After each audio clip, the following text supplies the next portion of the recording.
Welcome back, Irish fans, to Breaking Out Braves Boys podcast. A little under a week after Notre Dame got their first transfer portal addition in Marcus Hammond. Now they lose a guy in Elijah Taylor, who could have been a contributor this year. Going to kind of go through why I think Elijah Taylor entered the portal, a look back at his career, and kind of a look at where he could go in the future. Elijah Taylor's career is one that's kind of defined by not being able to stay on the floor for whatever reason. Going into his freshman year, kind of looked like Taylor was going to be the eighth guy. He was a guy who was physically ready to play in college, a guy who could move around a little bit, who could do the dirty work, and all around just be a solid, dirty work glue guy at the end of the rotation at Notre Dame. Lacked desperately towards the end of the season.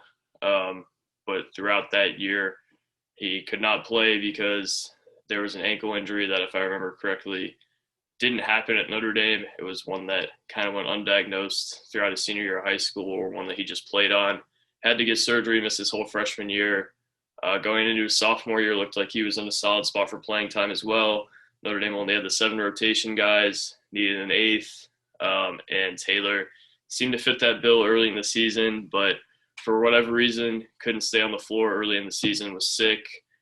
Missed the opener. I think missed the scrimmage or two as well, which would have been a huge opportunity to show what he could do in front of the coaching staff in a real game.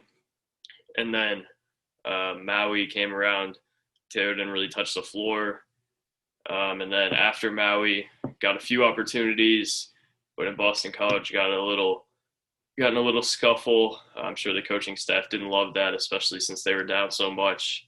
And then a few weeks later, it broke that Taylor wasn't able to play because of his grades and missed the rest of the season because of that. So Taylor was a guy who was in a position to contribute for multiple years at Notre Dame, and just for whatever reason ended up not contributing. So it's a guy who isn't like losing a 5-star or anything. Taylor wasn't coming in to start this year, even if Notre Dame doesn't get Grant Basile or Nate Laszewski doesn't come back. But he's a guy who really could have helped you. He was probably the most athletic big they had this past year. I think Van Allen Lubin's a little more athletic, and he's certainly the most physical guy they had on the roster. But on the other hand, he was banged up a good amount throughout his career.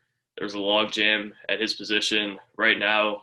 At his position, assuming Nate Laszewski doesn't come back, Notre Dame already would have had Elijah Taylor, Van Allen Lubin, Don Campbell, and Matt Zona, who I think is a little bit more suited as a 5 than the others, but still is I think better suited at the 4, especially since Zona can shoot it. But I do think it was a little bit of a weird fit offensively. Taylor was a guy who was going to come in and do the dirty work, be a glue guy, but I do think if they had him on the floor offensively, there would have been a little bit of a drop-off. I don't think it would have been – the offense wouldn't have flowed as well as it did with all those old guys on the floor. I think the 4-out, 1-in doesn't really fit Taylor at the moment, especially in ACC play where you're going to have to face 6'11", 6'10" bigs every night. I think Taylor's game is that of a face-up 4-man, guy who can work out of face-ups, guy who can – pound a little bit, get to the basket off the bounce, but that's not really what Notre Dame needs their 4 to do. They need him to be a guy who can stretch the floor, work on the ball screens, and Taylor I don't think was necessarily fit to do what Notre Dame does offensively at the moment. I don't think he could have played the 5, which is where he would have been better suited offensively because he was only, 6'8". So at the beginning of the year, this was almost unfathomable because it seemed like Taylor was going to be in the rotation, but it kind of seemed like him and Mike Brey were not on the same page at times. And with the guys coming in this year, just became more and more plausible. And I don't think it's a shock to anybody really with how the season ended for Elijah Taylor that this could be a possibility. And I'm honestly surprised that it took to this point in the offseason for that to happen. But I do think Taylor can be a good player elsewhere. I think he's kind of a guy who could be maybe a Big East for a team that wants to run an old school 2-big offense. I think Taylor's the guy who's really physical, guy who's really athletic, and that athleticism and physicality plays in most leagues in this country. And he's a guy who I think is probably going to look to go back up to the Northeast, and I think could be a really solid player in a league like that, or maybe a mid-major league where he could maybe even play the 5 because of his athleticism and physicality, even though he's a little undersized for that position. So Taylor, I think, is a guy who's a moderate loss. I'm not going to pretend like this is like losing a 5-star all of a sudden, but I'm not going to pretend like this isn't a loss in general. Notre Dame, I think, would have really benefited from having Taylor, his physicality and athleticism, as that third big in the rotation, especially if Nate and Vasily don't come back. I think having a spark like Taylor off the bench would have been a huge thing for Notre Dame that really could have benefited them. And now they don't have that, at least from Taylor. They don't have that combination of physicality and athleticism. They do have Van Allen Lubin, who I think has a little bit better offensive game and has a much higher ceiling than Taylor, and is the same athlete Taylor is, maybe even a little bit better. But he's also a freshman, and I think he has some room to go offensively.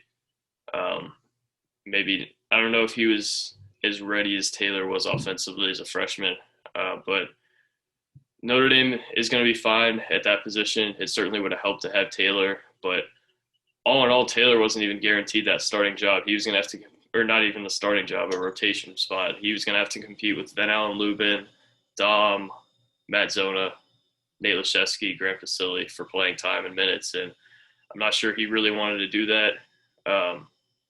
I think he probably could have beat out Van Allen Lubin, but we'll never know now. This is a guy who is older, who could have helped them on the glass, helped to block some shots, which Notre Dame is now in desperate need of a shot blocker in some capacity because they don't really have anyone who's blocking shots for them right now. But I think, like I said, Notre Dame really struggled throughout the year with not having a third big in their lineup. So when the other team had 2 good bigs and Notre Dame had to play small, they really struggled, i.e. the Virginia Tech game.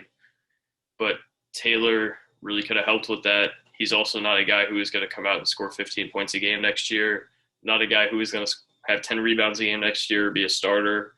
And I think it's a significant addition to the transfer portal for Notre Dame, but it's also not one that you're looking at like a Nigel Pack entering the transfer portal where you're going to say, dang, Notre Dame has got to find a huge answer there. And if they don't, they're screwed. But Taylor's significant. He's not a 5-star loss. He's not a guy who's going to go play at Duke or anything when he leaves Notre Dame. But I do think he could be a solid college player, especially in the right system and the right league for him, like a Big East type league. Maybe the league that Northeastern's in, where it's a little more physical, a little more small ball, where a guy like him at 6'8" can thrive in the low post. And I wish Elijah the best of luck. I think he can certainly be a good player at his new stop. And just don't think it worked out in Notre Dame for a multitude of reasons. Obviously, the academic one was the biggest part, but also injuries play a part in Elijah Taylor's story, and kind of the small, a little bit of him being undersized and not really fitting what Notre Dame likes to do offensively at times. I think also played into what Taylor was thinking, and a lot of those freshmen who are coming in, we're going to give Taylor a run for his money, and if you don't have solidified playing time by your junior year at Notre Dame, you might never get it. So not a bad move by Taylor. I think he could be a good college basketball player elsewhere, and don't really blame him for entering the transfer portal. Considering all the factors, seems like Taylor's a guy who kind of just needs a fresh start, and he's going to get that elsewhere in the portal. So best of luck to Elijah.